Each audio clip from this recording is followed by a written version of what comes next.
If you've been feeling the call to write a book, it is no accident. Your book is needed in the world, so let's make it happen. I'm Nicola and this is the Unbound Writers Club.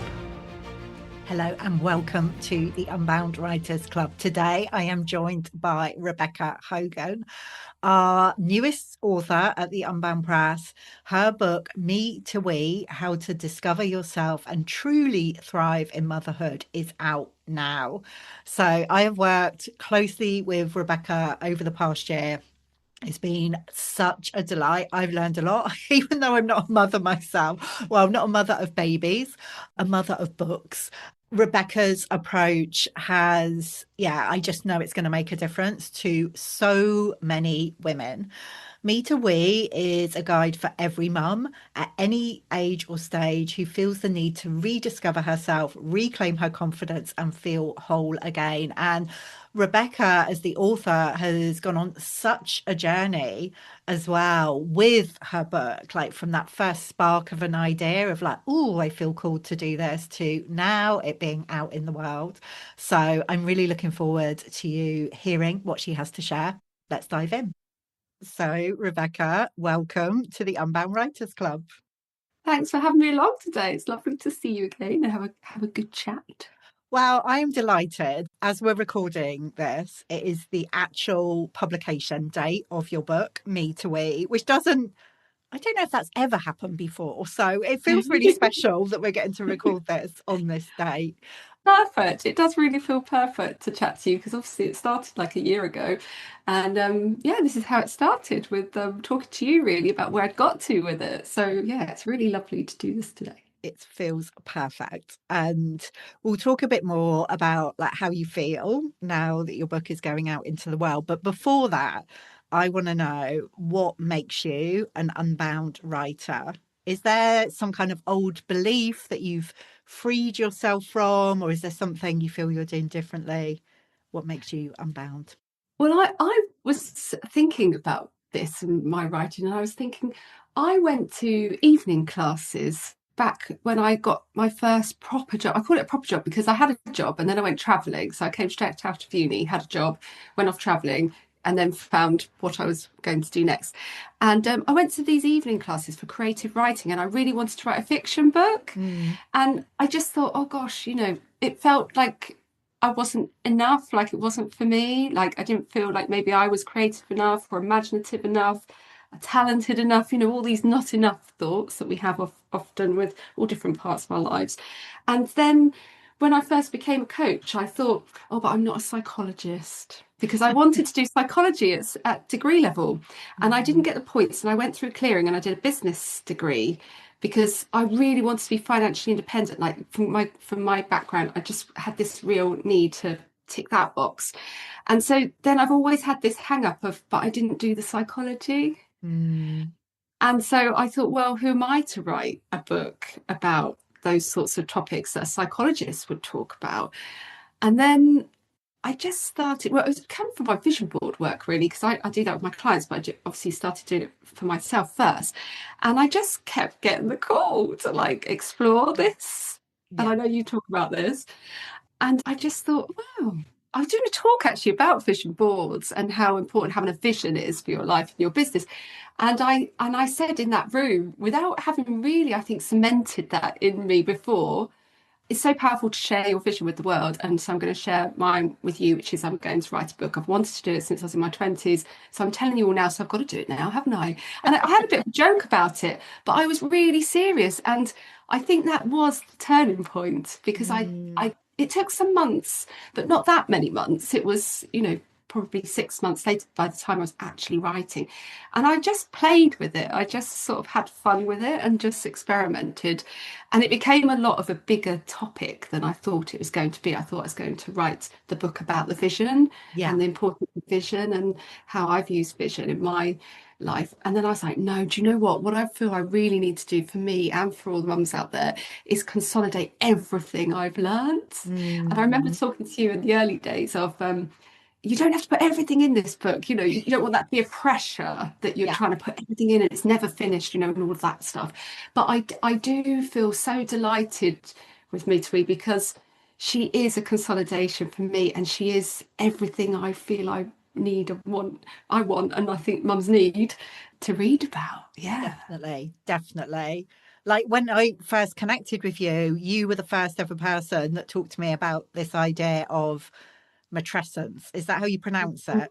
Like, Yeah, and do you know, this. it's funny you brought that up because that's what I was thinking that I am doing sort of differently. Is I stood up at a mum's group on Friday, and there was quite a lot of mums there, and all the babies were calling around, and I had to hold a microphone on stage, which I hadn't quite expected going into it, that that's what it would be like. And it was really fun. And I said, you know, who here knows the word matrescence? And no one put their hand up. And I Mm, do think it's because they didn't know. I don't think it's because they were nervous to, yeah. or, you know, holding back. I truly think they've never heard of it. So that is the magic of this book, is that it's sharing something which I'm so absorbed with and I talk to people about all the time.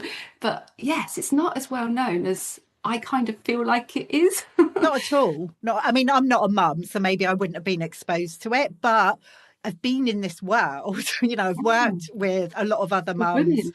who are Yeah. writing about motherhood, or their works around motherhood in other ways, and I've never heard it. I mean, do you want to explain what it is for those listening who Yeah. might not know?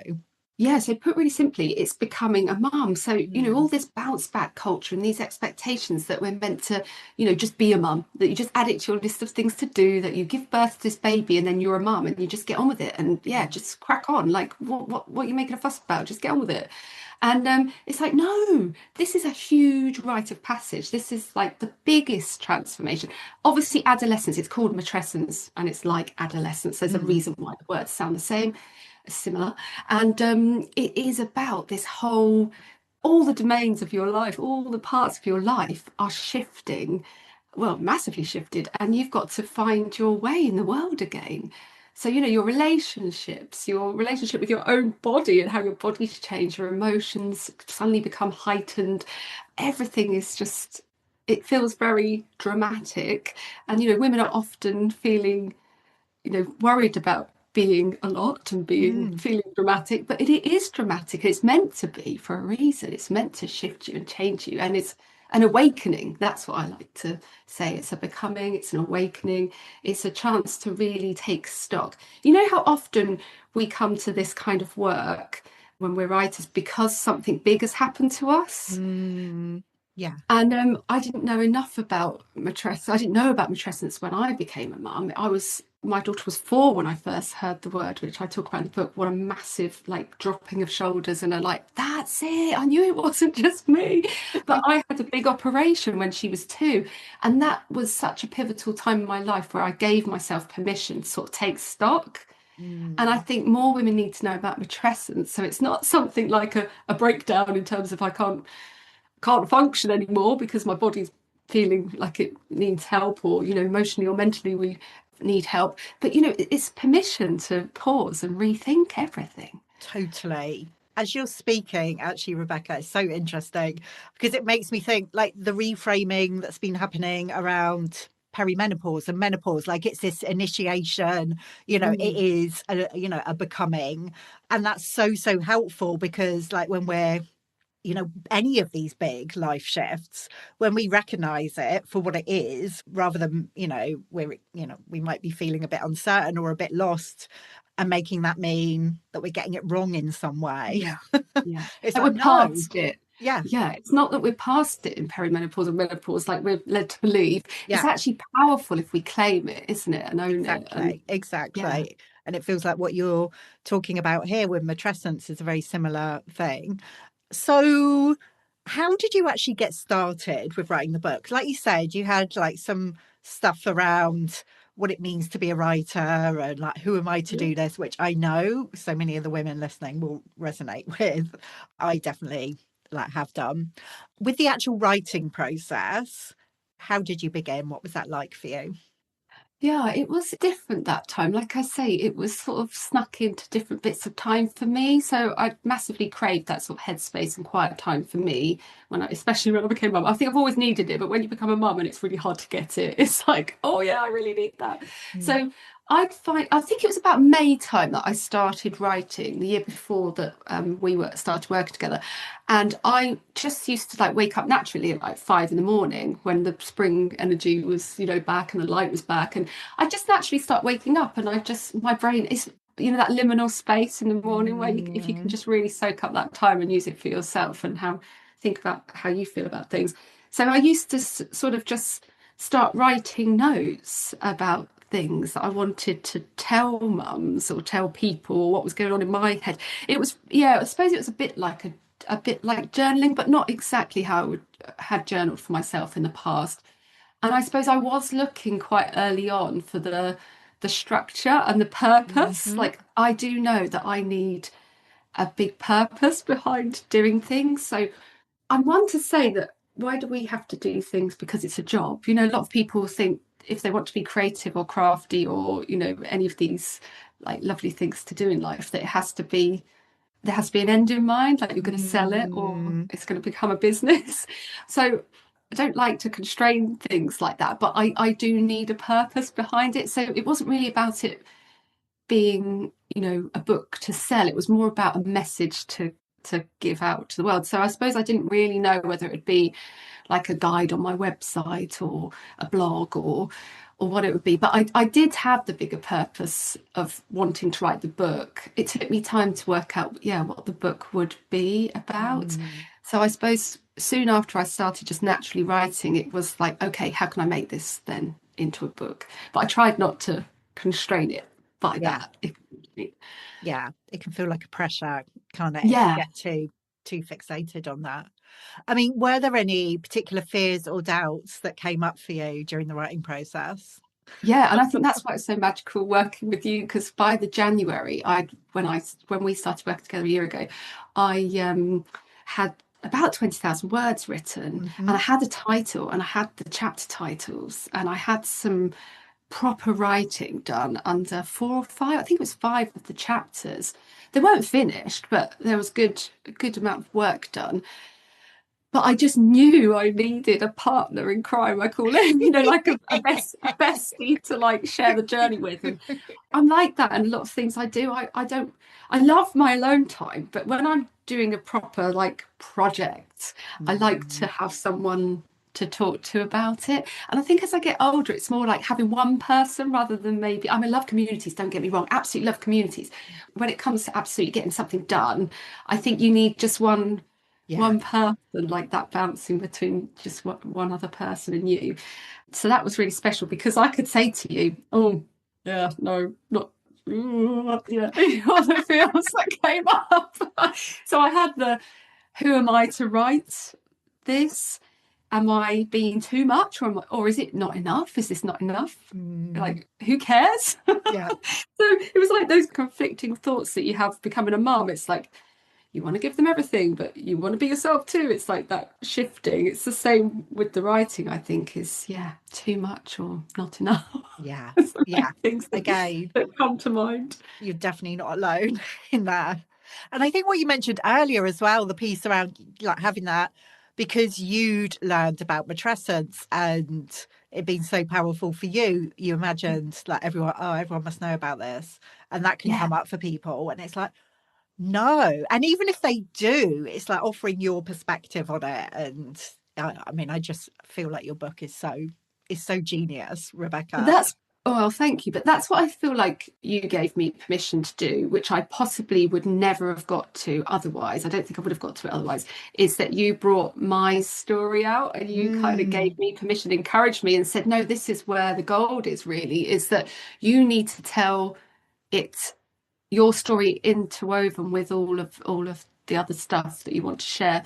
And that's what she is, me to we now. She is my journey, and I do feel like it all fits together really perfectly because it brings that realness to it, doesn't it? oh my goodness, yeah. It just brings it to life. Yeah. Absolutely. Yeah, when I was reading through, your chapters, like as you would send each one over. And like I'm just like, I want to celebrate you because, you've got a full life. Obviously you're a mother, you're running your business, but you Yeah. still like We're Yeah, sending the there's big chapters things over. happened last year. Big things happened last year. Yeah, like with my dad being so unwell, Of and course, we yeah. got a puppy. I mean, What were you thinking? yeah, like yeah, there was a lot going on. So yeah, it does take dedication and boundaries. So boundaries are just like key, aren't they? And this is why I really believe I live and breathe what I coach women on, because you can be you and be a mum. It's not easy, and you're constantly sort of having to think. Oh, well, one of my mentors talks about the tightrope, and like you can't really walk on the tightrope. It's not a straight line life, is it? Like there's lots of No. different analogies, isn't there? Like, Yeah, the steps. It's not just simple step up, step up, step up, is it? Um, unfortunately, no. no. Not at So all. yeah, but I think having that accountability, like I knew that we were going to work closely together for 12 weeks and I had 10 chapters. So Yeah, I needed to get those chapters to you yeah, so that we could do the work. And also I wanted to get it out yeah, as soon as I could. yeah. Yeah. So had to be You did done. it. You did it. You did it. Yeah. I mean, how do you feel? I mean, I know it's very early days. This is publication day. Yeah. We were just speaking a little bit before I hit record, and I know it's like I can feel a bit like weird when your book is actually out there because you spent all of this time and energy getting it to this point. I guess it's not the same, but there can be similar things that come up, like when you're giving birth, when you become a mother as well, like as Yeah. to when you're becoming an It author. feels, yeah, it feels different to that. So, but yeah, there are similarities. Ultimately it's exciting. Like I feel really excited, and I'm just so delighted with the encouragement and excitement of other people, and this the amount of praise I've had, and I do kind of think about it like when your baby's first born, and you think, oh my goodness, yeah, this is a lot, and everyone's there. But I know other people's attention or excitement will fade, and I'm really keen to keep my excitement alive because Hmm. I think creating something for me, I used to be a real completer finisher, and I've definitely changed as I've got older. And now I'm a bit like, oh, next thing, next thing. And I think life is like that, isn't it? Modern day life, we're encouraged to like just keep producing and tick that box off, move on to the next thing. I really want to, and I was talking to Lucy, who's working with the Unbound Press as well. And I was talking to her about it over the last few days, just on Instagram DMs, swapping voice notes. And I was saying, the next sort of healing bit for me really, because the book has done so much for me. It made me sort of re go back to past times in my life and Mm. properly feel like I've put them to bed Yeah. in so many different ways I can't even begin to explain. But this feels like another chance to do that, because I was talking to you and to her recently about how it's difficult to receive praise and Mm. compliments and really soak in other people's congratulations over things. And I've been aware that I find that difficult still. So I've been kind of really trying to sink into that and soak all of that up. And I also want to make sure that, yeah, I keep the book alive and I make sure she gets out to all the people that could, that I can get her to, that need her and want to read her and will love reading her. So I suppose it's just trying to encapsulate all of that and keep it. Yeah. Yeah. It's an ongoing relationship, Yeah. Obviously, it's a completion, when your book is completed and goes out into the world. And also, it's the beginning of this new like layer of the relationship. So, yeah, I love That that.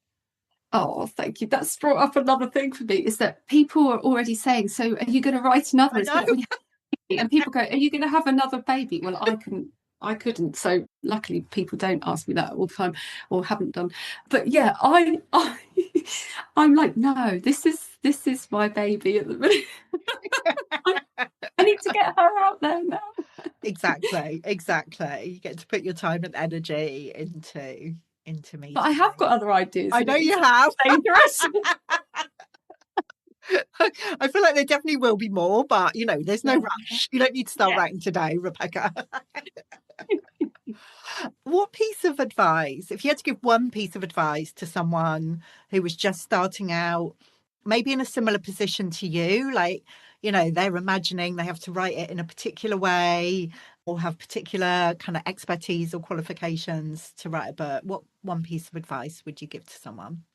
I'd say to try and put that to one side, because you Yeah. have to, haven't you? And then just enjoy some writing time. Like, to me, it is that kind of just enjoying being in your own moment. Like, just see what comes through. It's a chance. Like, it is, like you talk about it, it is everything you say it is, which I hadn't quite got until we started working together. Like, I believed what you were saying, but I hadn't experienced it yet, was that if you just lean fully into being you and not think about all of the outside world and noise and pressures and all of that, and just see what comes through, Yeah. like, that is the truth. Yeah. Yeah. Yeah. Yeah. And it is hard, like, until, like you say, until you've experienced it, it's like, what, really? Can Yeah. it really be that? Yeah. But So, even though I say that, I do think, like, being part of the community, the Unbound writers community, and obviously, especially having the chance to bounce back with one person. So you and I were doing that work together, and that was really powerful. So powerful. yeah. Yeah. Yeah. Well, it was powerful for me as well, and I learned a lot through working with you, Rebecca. So I can only imagine the impact that Me to We is going to have now as she makes her way out into the world. So excited to see what magic is sparked. For those listening who would like to find out more about you and what you do, and maybe like stay in touch, stay connected, what's the best way for them to do that? Yeah, well, I'm a bit of an Instagram girl, really. Yeah, That's my main platform. Stuff does get posted elsewhere, but not the same as Instagram. So I'm at Rebecca Hogan with an underscore at the end. And my website is www.rebeccahogan.co.uk. And the amazing. book does have its own page on there, so that's exciting. Yeah. Fantastic. We will make sure there's links to everything in the show notes. Thank you so much. I'm, like I Well, said, I'm so thank you. delighted that we've got to connect on the release day and that you are part of the Unbound Press family of authors. Yeah, it's wonderful. I'm super pleased and proud. Yeah, it's lovely to be part of it. Oh, me too. Thank you so much, my love. Thank you.